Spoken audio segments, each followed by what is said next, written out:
Hello everyone, this is Ishmeet Kaur और मैं आपका वेलकम करती हूँ आपके अपने चैनल नोट ऑफ कॉमर्स पे, जहाँ पे हम अपना शुरू करेंगे सफ़र कॉमर्स से। रास्ता भी होगा कॉमर्स का और ख़त्म भी करेंगे कॉमर्स पे। आज हम कवर करेंगे बिजनेस ऑर्गेनाइजेशन का, forms of business organisation topic. इसे बिजनेस अंडरटेकिंग भी कई बुक्स में लिखा गया है, तो सबसे पहले हम इसे स्टार्ट करते हैं। बिजनेस अंडरटेकिंग का मतलब है ऐसी इंस्टीट्यूशन की अरेंजमेंट होना जिसमें बिज़नेस एक्टिविटी को कंडक्ट किया जा सके, या फिर बिज़नेस एक्टिविटी को कंडक्ट कराने के लिए इंस्टीट्यूशन की ऐसी अरेंजमेंट होना जिसमें प्रॉपर सेट ऑफ पॉलिसीज़ हो, प्रॉपर जगह पे पोजीशंस पे लोग बैठे हों, उसे कहते हैं बिज़नेस अंडरटेकिंग। और विल एक पर्सन उसके अकॉर्डिंगली बिज़नेस अंडरटेकिंग ऐसा कंसर्न है, एक कंपनी है, एक एंटरप्राइज है जो कि बाइंग और सेलिंग का काम करती है, और इसे या तो एक पर्सन या फिर ग्रुप ऑफ पर्सन, इसे एसोसिएशन कहते हैं, वो मैनेज करता है और ओन करता है, मतलब वो उसका मालिक होता है और उसे मैनेज करता है। वो specific set of operating policy के अनुसार, जो प्रॉपरली सेट हुई हुई पॉलिसी उनके अनुसार। अब अगर बात करें करेक्टरिस्टिक्स की, तो characteristics of forms of enterprises, forms of business organisation, forms of enterprises, one and the same thing. इसके करेक्टरिस्टिक्स वही है जो बिजनेस के होंगे। एक्सचेंज होगी गुड्स एंड सर्विसेज, डीलिंग होगी गुड्स एंड सर्विसेज के बीच में, प्रॉफिट मोटिव होगा, एक्शन कॉन्टीन्यूटी में होंगे, मतलब रेगुलर डीलिंग्स होगी, एक कोई सिंगल ट्रांजैक्शन जो फॉर्म ऑफ बिजनेस ऑर्गेनाइजेशन का पार्ट नहीं बनेगी। सोशल रिस्पॉन्सिबिलिटी होगी, जैसे कि आजकल ट्रेंड है कि बिज़नेस को जो है सिर्फ प्रॉफिट मोटिव के साथ नहीं चलना, सोशल ऑब्लिगेशन को भी फुलफ़िल करना है, वो भी उसकी रिस्पॉन्सिबिलिटी बनती है। रिस्क एंड अनसर्टेनिटी बिजनेस में होती है, वही चीज़ फॉर्म्स ऑफ बिजनेस ऑर्गेनाइजेशन में है। देन है forms of business organisation. Business organisation को नंबर ऑफ़ फॉर्म्स होती है, अलग अलग हिसाब से, वो उनकी रिक्वायरमेंट के हिसाब से उन्हें 3 टाइप्स में डिवाइड किया गया है। यहाँ पे देखिए, प्राइवेट, पब्लिक और जॉइंट। प्राइवेट में आती है 5, पब्लिक में 3 और जॉइंट सिंपल। प्राइवेट में पहले sole proprietorship, then partnership, then Hindu undivided family business, then joint stock company and cooperative societies. Sole proprietorship जो हम पहले बात करेंगे उसकी, तो वो सबसे ऐसी ऑर्गेनाइजेशन अरेंजमेंट है जो कि सबसे पुरानी है सिविलाइजेशन के हिसाब से, मतलब सबसे पहली फॉर्म ऑफ बिजनेस ऑर्गेनाइजेशन यही चूज़ की गई थी। इसमें क्या होता है, एक सिंगल पर्सन होता है, वही अपने बिजनेस को प्रमोट करेगा, वही सारी कैपिटल सप्लाई करेगा, वही सारी रिक्वायरमेंट फुलफिल करेगा, वही सारा रिस्क लेगा, वही सारा प्रॉफिट अर्न करेगा, सारी की सारी कैपिटल वो लेकर आएगा। और ये सबसे सिंपल फॉर्म ऑफ ऑर्गेनाइजेशन है। इसमें कोई भी लीगल रिक्वायरमेंट नहीं होती, कोई लीगल फॉर्मेलिटी नहीं फुलफिल करनी होती। जैसे जॉइंट स्टॉक कंपनी में बहुत सारी लीगल फॉर्मेलिटीज़ है, इसमें नहीं होती है। और अगर बात करें इसकी करेक्टरिस्टिक्स की, अनलिमिटेड लाइबिलिटी होती है, जो पर्सन इसे ओन कर रहा है उसके पर्सनल एसेट्स, उसकी पर्सनल प्रॉपर्टी भी यूज़ की जा सकती है बिजनेस की लाइबिलिटीज़ को सेट ऑफ करने के लिए। इसमें सीक्रेसी बनी रहती है। सीक्रेसी मतलब कि जो पर्सन ओन कर रहा है इसको, उसके पास ही बिजनेस के सारे सीक्रेट्स लेते हैं, उससे बाहर नहीं जाते हैं। मोटिवेशन मिलती है। मोटिवेशन मतलब जिस पर्सन का बिज़नेस है वो अपना उसका बिज़नेस है, मतलब बिजनेसमैन और बिज़नेस अलग नहीं है, they are one person. Business और बिजनेसमैन एक ही पर्सन है। तो अगर मेरा बिज़नेस है, मुझे पता है कि जो मैंने हार्ड वर्क करूँगी उसका सारा मुझे मिलेगा। कोई पर्सन नहीं है जिसको साथ में डिवाइड करना, ना शेयर देना है। तो डायरेक्ट मोटिवेशन मिलेगी मुझे कि मेरा बिज़नेस है, आई कैन ग्रो इट, मेरा हार्ड वर्क डायरेक्टली लिंक होगा। Then owner and business exist together. Accounting point of view से सोल प्रोप्राइटरशिप अलग है, but in business point of view से, जनरल पॉइंट ऑफ व्यू से देखा जाए तो सोल प्रोप्राइटरशिप में बिजनेस और द पर्सन ओनर वो दोनों सेम होते हैं, और इसमें लिमिटेड एरिया ऑफ ऑपरेशन है। एज एक पर्सन है वो लिमिटेड ही कैपिटल लेकर आएगा, ज़्यादा कैपिटल नहीं ला सकता। तो स्मॉल स्केल ऑपरेशन में मतलब कि इसका जो ऑपरेशन का काम है, मतलब जितना भी ये काम इसका होता है उसका एरिया छोटा है, small area of operation. Then बात करें लीगल पोजीशन की, तो लीगल पोजीशन ये है कि इसका कोई स्पेसिफिक लॉ नहीं फॉलो करना पड़ता, ये जनरल लॉज ऑफ लैंड के साथ सब्जेक्ट होता है। और मतलब कि जैसे मैंने आपको बताया कि कोई भी लीगल फॉर्मेलिटी नहीं फुलफ़िल करनी पड़ती इसको, इसीलिए इसी लीगल फॉर्मेलिटी फुलफ़िल नहीं करनी। बट जो जनरल लॉज है लैंड के, जैसे किसी जगह पर कोई स्पेशल लॉ है वो इसे फुलफ़िल करना पड़ेगा। कोई उस पर्सन ने लाइसेंस लगवाना है, मतलब अपने बिज़नेस, कोई ऐसा बिज़नेस कर रहा है जिसके लिए लाइसेंस ज़रूरी है, जैसे कोई पर्सन है वाइन शॉप खोल रहा है तो उसे लाइसेंस की ज़रूरत है गवर्नमेंट से। तो ऐसे पर्सन को सिर्फ लाइसेंस के जैसी लीगल फॉर्मेलिटी को वो फुलफ़िल करना है, अदर देन और कोई नहीं है। देन अगर उसका if there is a provision of getting a licence for setting up a particular business, then he should get the licence, उसे लाइसेंस लेना पड़ेगा। Unlimited liability, I have told you कि उसकी अनलिमिटेड लाइबिलिटी है, मतलब उसके पर्सनल एसेट्स में और बिजनेस एसेट्स में फ़र्क नहीं किया जाएगा। By setting off the liabilities. उसके बाद इसके एडवांटेजेस क्या है, इजी इन्फॉर्मेशन, सोल ट्रेडर को सोल प्रोप्राइटरशिप को फॉर्म करना ईजी है as there is no legal formality to fulfil. Better control हो सकता है क्योंकि एक ही पर्सन कंट्रोल कर रहा है तो उसकी मर्ज़ी से सब कुछ हो रहा है। बेटर अपने वे से वो कंट्रोल कर सकता है किसी को, और कि वहाँ पे कह सकते हैं ना इन्फ्लुएंस नहीं है, किसको इन्फ्लुएंस नहीं कर पाएगा। फ्लेक्सिबिलिटी इन ऑपरेशन है, जैसे एक पर्सन है वो एक लाइन में ही, मतलब एक लाइन ऑफ प्रोडक्शन नहीं कर रहा, कोई एक ही प्रोडक्ट बना रहा है, और अगर उसने कोई नया प्रोडक्ट अपना इंट्रोड्यूस करना है तो वो ईजिली कर सकता है। पहली बात तो ये क्योंकि ये स्मॉल स्केल में हो रहा है तो ज़्यादा कोई चेंजेस करने की ज़रूरत नहीं जाएगा। जॉन स्टॉक कंपनी में देखें, एक लाइन ऑफ प्रोडक्शन कर रहे हैं, अगर उन्होंने सेकेंड लाइन स्टार्ट करनी है, फिर नई प्रोडक्शन किसी और न्यू आइटम की करनी है, न्यू लाइन में जाना है, तो उन्हें काफ़ी लीगल फॉर्मेलिटीज़ करनी पड़ेगी, अपने आर्टिकल्स में लिखवाना पड़ेगा, ऑब्जेक्टिव क्लॉज में लिखवाना पड़ेगा, उन्हें इतना काम करना पड़ेगा। बट ये स्मॉल स्केल ऑपरेशन है, पहली बात तो लीगल फॉर्मेलिटी नहीं है, दूसरी बात स्मॉल स्केल ऑपरेशन है तो वो ईजिली मतलब कि इसमें फ्लेक्सिबिलिटी कर सकता है, अपना चेंज कर सकता है। Then retention of business secrets, business के सीक्रेट्स सीक्रेसी जिसे हम कहते हैं वो उसी के पास रहते हैं, जो पर्सन है जो ओनर है, किसी और के साथ वो अपना सीक्रेट शेयर नहीं करता है। Easy to raise finance, finance को रेज करना ईजी है क्योंकि इसकी लाइबिलिटी अनलिमिटेड है, मतलब अगर पर्सन के पर्सनल एसेट्स यूज़ किए जा सकते हैं, अगर वो कहीं से लोन रेज करेगा तो अपने पर्सनल एसेट्स को भी मतलब कि क्या है मॉर्टगेज कर सकता है, गिरवी रख सकता है, तो कोई भी पर्सन उसे इजीली लोन दे सकता है क्योंकि उसे पता है कि अगर लोन की रीपेमेंट नहीं हुई तो इसके पर्सनल एसेट्स भी बिजनेस के लिए यूज़ किए, बिजनेस की लाइबिलिटी को फुलफिल करने के लिए यूज़ किए जा सकते हैं। डायरेक्ट मोटिवेशन मिलती है, जितना प्रॉफिट वो अर्न करेगा सारा का सारा उसका है, इसलिए वो ज़्यादा से ज़्यादा हार्डवर्क करता है। डायरेक्ट मोटिवेशन मिलती है। Promptness is decision making, decision making काफ़ी फास्ट हो जाता है, ना उसे किसी और पर्सन से पूछने की ज़रूरत है, only he is the owner, तो वो अपने बिजनेस को कोई भी अगर डिसीजन लेना है बिजनेस से रिलेटेड वो इजीली ले सकता है। डायरेक्ट एक्सेसिबिलिटी टू कंज्यूमर्स, यहाँ से वो कंज्यूमर के साथ डायरेक्ट रिलेशन बना सकता है, जिसे हम डायरेक्ट एक्सेसिबिलिटी भी कह सकते हैं।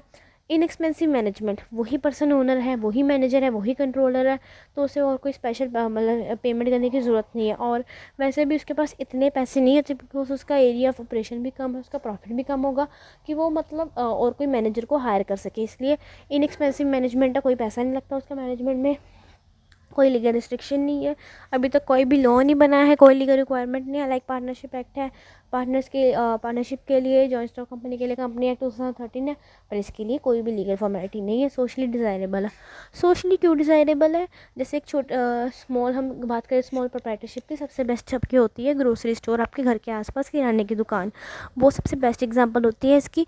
तो लोगों को ये सोशली सामाजिक तौर पर लोगों की तरफ से इच्छा होती है, इसकी डिज़ायरेबल होती है। क्यों, पहली बात तो ये लोकल डिमांड को फुलफ़िल करता है, दूसरी बात ये है कि लोकल डिमांड को फुलफ़िल करते हुए ये कस्टमर के साथ डायरेक्ट रिलेशन बना लेता है, कोई भी प्रॉब्लम होती है तो कस्टमर डायरेक्टली इनसे बात कर सकता है, और लोगों को एम्प्लॉयमेंट भी देता है, मतलब कि एक पर्सन जो है सोल प्रोप्राइटर वो सिंगल पर्सन है, वो पहली बात तो अगर वो किसी और के नीचे काम नहीं करना चाहता वो खुद का काम खोल लेता है, तो वो खुद को एम्प्लॉयमेंट दे रहा है। ऐसे बहुत ही स्मॉल नंबर ऑफ़ काफ़ी सोशल आपको मिलेंगे, सोशल डिज़ायरेबल होंगे ये सोल प्रोप्राइटर, काफ़ी नंबर में आपको मिलेंगे। देन बात करें सेल्फ एम्प्लॉयमेंट, वही बात है कि खुद को एम्प्लॉयमेंट देने की बात है, ये हेल्दी रिलेशन होते हैं एम्प्लॉयज़ के साथ। सोल ट्रेडर जो है वो डायरेक्ट रिलेशन बना के रखता है एम्प्लॉयज़ के साथ, ये क्या इनेबल करता है एम्प्लॉयर को, एम्प्लॉयर कौन होता है जो काम देता है, एम्प्लॉय को होता है जो जॉब उनके नीचे करता है, उनके ऑर्डर्स को फुलफ़िल करता है, और जो सोल ट्रेडर है वो इजीली उनकी एम्प्लॉयज़ की प्रॉब्लम को सॉल्व कर सकता है क्योंकि एक स्मॉल स्केल लेवल पे ये काम हो रहा है। देखिए जॉइंट स्टॉक कंपनी की बात करें, हम बाटा की बात करें तो बाटा के एक शोरूम के एक ब्रांच के मान लो जलंधर में उसकी ब्रांच है, तो वहाँ पे अगर किसी वर्कर को प्रॉब्लम है उसने बाटा के हेडक्वार्टर को जाके सीधा कंप्लेन करनी, तो काफ़ी लॉन्ग प्रोसीजर है। बट यहाँ पे छोटी सी मान लो दुकान है, अगर किसी को प्रॉब्लम हो रही है, छोटा सा एरिया का ऑपरेशन है, तो वो डायरेक्टली कंसर्न कर सकता है, उसकी प्रॉब्लम सॉल्व की जा सकती है। इनहेरिटेड गुडविल, इनहेरिटेड मीन्स की जो उनके पेरेंट्स से आई है, उन्हें पहले से मिली है, लाइक अ पर्सन है उसकी सोल प्रोप्राइटरशिप, मान लो किराने की दुकान लगा लो, एक पर्सन की है, उसकी पहले से अच्छी गुडविल मिली है कि उसका प्रोडक्ट अच्छा होता है, कभी उसमें ब्लैक मार्केटिंग नहीं की, अच्छी गुडविल बनी हुई है किसी की। अगर उसकी डेथ हो जाती है, इंसॉल्वेंसी हो जाती है, या फिर किसी भी कारण के कारण उसका जो बिज़नेस है उसके हायर को, लीगल हायर को उसके सन को मान लो मिल जाता है, तो उसे अपने पापा की जो मतलब बनाई हुई इनहेरिटेड गुडविल है उसका फ़ायदा मिलेगा, जो उसके नाम बिजनेस का पहले से गुडविल रेपुटेशन है वो उसे यूज़ कर सकता है सक्सेसर। डिसएडवांटेजेस क्या है, पहली बात तो लिमिटेड कैपिटल मिलेगी, रिसोर्सेज कम होंगे, क्योंकि एक ही पर्सन ला रहा है। लिमिटेड मैनेजरियल एबिलिटी, एक ही पर्सन है जो सारे काम कर रहा है। अब ज़रूरी नहीं है कि जो सोल प्रोप्राइटर है वो उसे मैनेजमेंट का काम भी आता हो, तो मैनेजरियल आपको एबिलिटी कम मिलेगी, मैनेजरियल एफिशिएंसी कम मिलेगी। मैनेजर की जॉब परफॉर्म करने के लिए काफ़ी ज़्यादा एक्सपीरियंस होना चाहिए, पहली बात तो यह। दूसरी बात ये है, आपको नॉलेज होनी चाहिए उस एरिया की, उस फील्ड की नॉलेज होनी चाहिए। तो ज़रूरी नहीं है कि जो सोल प्रोप्राइटर उसे नॉलेज हो, इसलिए मैनेजरियल एबिलिटी, मैनेजरियल एफिशिएंसी की कमी होगी। अनलिमिटेड लाइबिलिटी है, जो पर्सन है उसी की ही सारे लाइबिलिटी उसने पे करनी है। बिज़नेस के डेट को, बिज़नेस के उधार को पे करने के लिए उसके पर्सनल एसेट्स को भी यूज़ किया जा सकता है। ये कमी है। जॉइंट स्टॉक कंपनी में ऐसा नहीं है। अप टू द कैपिटल, जितनी अपनी कैपिटल कंट्रीब्यूट किया वही आपकी लाइबिलिटी फुलफिल करने के लिए यूज़ की जाएगी, और कोई नहीं है। अनसर्टेन कंटिन्यूटी, मतलब इसकी कंटिन्यूटी नहीं है, अनस्टेबल है। जैसे कि जो पर्सन उसे ओन कर रहा है, जो चला रहा है, कल को उसकी डेथ होगी, इंसॉल्वेंसी होगी, बिज़नेस बंद हो गया, उसे कोई और जाना पड़ गया, तो बिज़नेस बंद हो सकता है।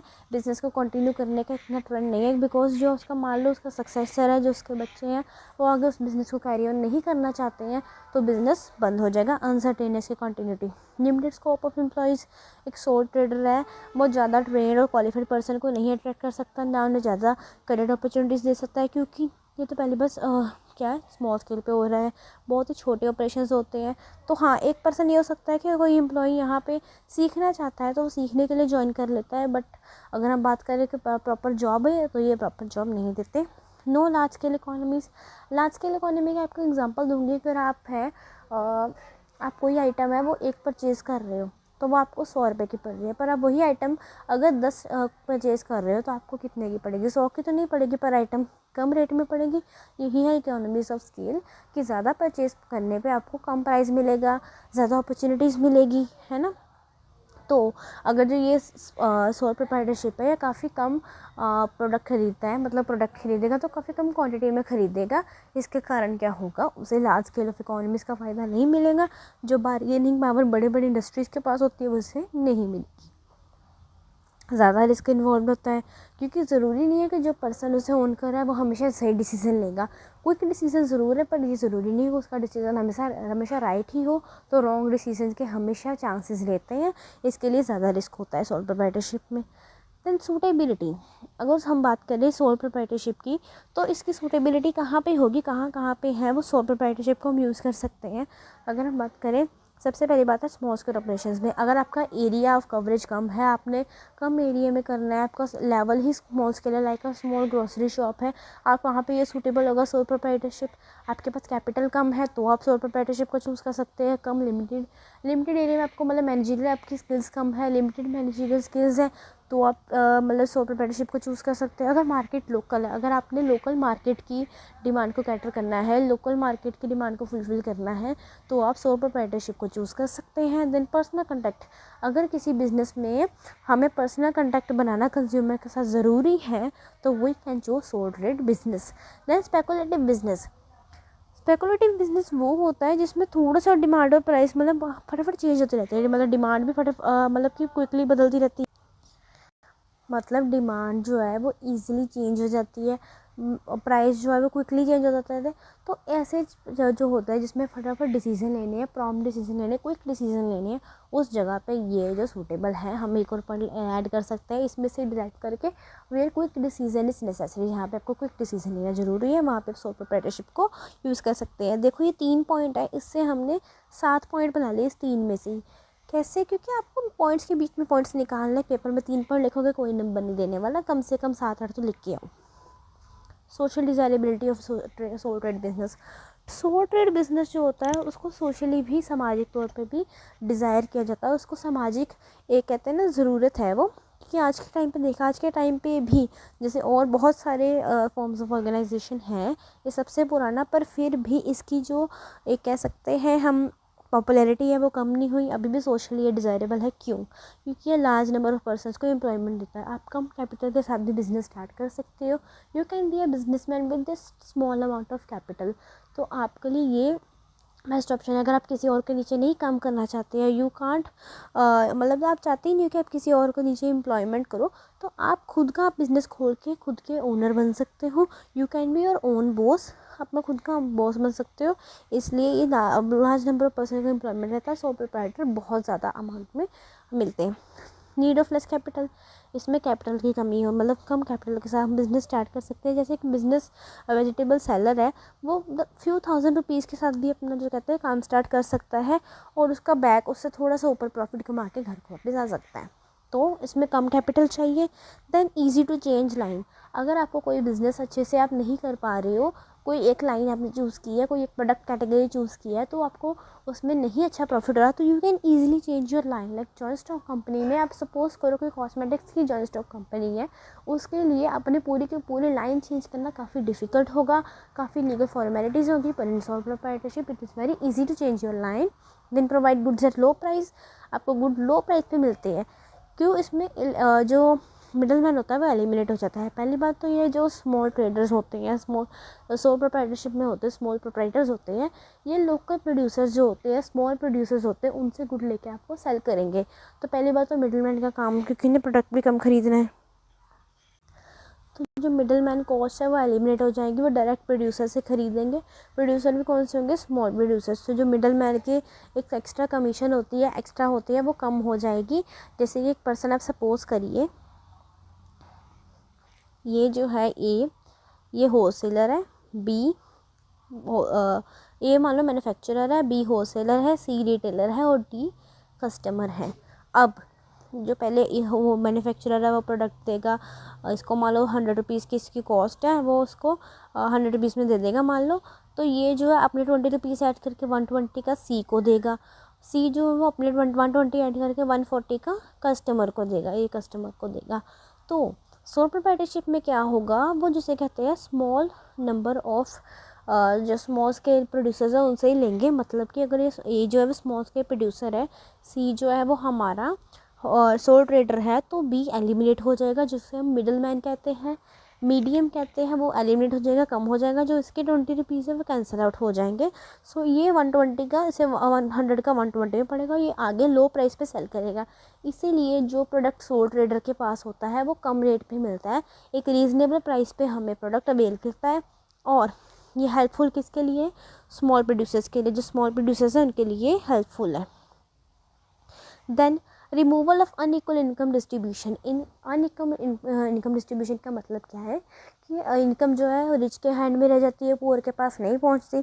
पर सोल प्रोप्राइटरशिप में आप बिज़नेस कर रहे हैं, आपके पास भी एक अच्छी पोजीशन है, आपका भी लिविंग स्टैंडर्ड जो है वो इंक्रीज़ हो रहा है, आपके हाथ में भी मनी आ रही है, तो आपके भी पास इनकम होएगी। तो जो अनइक्वल इनकम डिस्ट्रीब्यूशन है, रिच और पुअर के बीच में बहुत बड़ा गैप है, सोल प्रोप्राइटरशिप के कारण जो पुअर पर्सन है, जो मतलब पुअर पर्सन भी नहीं कह सकते हम, जो पर्सन जिसके पास कम रिसोर्सेज है, कम कैपिटल है, वो भी अपना बिजनेस स्टार्ट कर सकता है, वो भी एक बिजनेसमैन बन सकता है। जो इनकम डिस्ट्रीब्यूशन में अनइक्वालिटी है, फ़र्क है, जो उनके बीच का गैप है, वो कम हो सकता है। Then tighter local demand, local demand को फुलफ़िल करता है। आप देखो सोल प्रोप्राइटरशिप है, एक गली का ये की रहने वाला है, एक मोहल्ले का ये, तो वो लोकल पर्सनस की डिमांड को कैटर करता है, फुलफ़िल करता है उनकी डिमांड को। Then helpful to consumer, consumer को कैसे हेल्पफुल है? कंज्यूमर को अपने पास में ही शॉप मिल जाएगी, उन्हें डेली बेसिस पे सामान खरीदने को मिलेगा, और ये लो प्राइस पे देता है। और act as a training centre, अगर कोई पर्सन सोल प्रोप्राइटरशिप में बिजनेस सीख लेता है, सो ये पॉसिबिलिटी है कि वो सोल प्रोप्राइटरशिप में बिज़नेस की स्किल सीख के बड़ी कंपनी खोल सकता है, पार्टनरशिप में जा सकता है ना, जॉइंट स्टॉक कंपनी स्टार्ट कर सकता है। तो ये एक ट्रेनिंग सेंटर की तरह हेल्प करता है। और अगर बात करें act as a base for expansion और कन्वर्जन टू अदर फॉर्म्स, ये एक बेस फॉर्म होती है, इसमें अगर हम पार्टनर ऐड कर ले तो पार्टनरशिप बन जाएगी। अगर हम जिसे कहते हैं और पर्सनस को ऐड कर ले, एक पूरी बोर्ड ऑफ डायरेक्टर बना दे, तो फिर जॉइंट स्टॉक कंपनी बन जाएगी। तो दूसरी फॉर्म्स में कन्वर्जन होना, इसे एक्सपेंड करने के लिए ये बेस की तरह हेल्प करता है। देन अगर बात करें expansion of sole trade business, sole trade business को एक्सपेंड करने का क्या मतलब है? सोल ट्रेड बिजनेस के बाद काफ़ी लिमिटेशन है, उसका स्कोप कम है, कम एरिया को कवर करता है, तो इसे एक्सपेंड करने के दो तरीके हैं, या तो एक पार्टनर ऐड करके पार्टनरशिप में कन्वर्ट कर दो, या तो एक सर्वेंट को एम्प्लॉय कर लो। अगर हम पार्टनर को ऐड करेंगे तो ज़्यादा कैपिटल आएगी। मोर इसके हम प्रोस, अगर प्रोस का मतलब होता है फ़ायदे, एडवांटेजेस क्या होंगे, ज़्यादा कैपिटल आएगी, मैनेजरियल एबिलिटी मिलेगी, रिस्क शेयर हो जाएगा। उसके नुकसान की बात करें, आपको अपने प्रॉफिट का हिस्सा देना पड़ेगा, ज़्यादा सीक्रेट्स नहीं रहेगी, क्योंकि सेकंड पार्टनर को भी बिजनेस के सीक्रेट्स मिल जाएंगे, आपके पास नहीं रहेंगे। और डिसीजन मेकिंग में कई बार डिले आ जाता है, क्योंकि आपको दूसरे पर्सन का भी कंसर्न करना पड़ता है किसी डिसीजन लेने से पहले। अगर हम सर्वेंट डिप्लॉय करते हैं तो अपना बर्डन हम इसी उस पर शिफ्ट कर सकते हैं, जो हमारा काम है हम उस पर शिफ्ट कर सकते हैं, और वो प्रॉफिट का एक छोटा सा हिस्सा लेगा अपनी सैलरी के तौर पे, ज़्यादा प्रॉफिट का शेयर नहीं लेगा जैसे एक पार्टनर लेगा। और अपने सीक्रेट्स में अपने हाथ में रख सकते हैं, जो ओनर है उसके हाथ में सारे सीक्रेट्स लेंगे, उसे आगे अपने एम्प्लॉय को तो सीक्रेट शेयर करने की ज़रूरत नहीं है, और डिसीजन लेने में भी डिले नहीं होगा, क्योंकि वो सारे के सारे डिसीजन खुद ले सकता है, उसे एम्प्लॉय से कंसर्न करने की ज़रूरत नहीं है।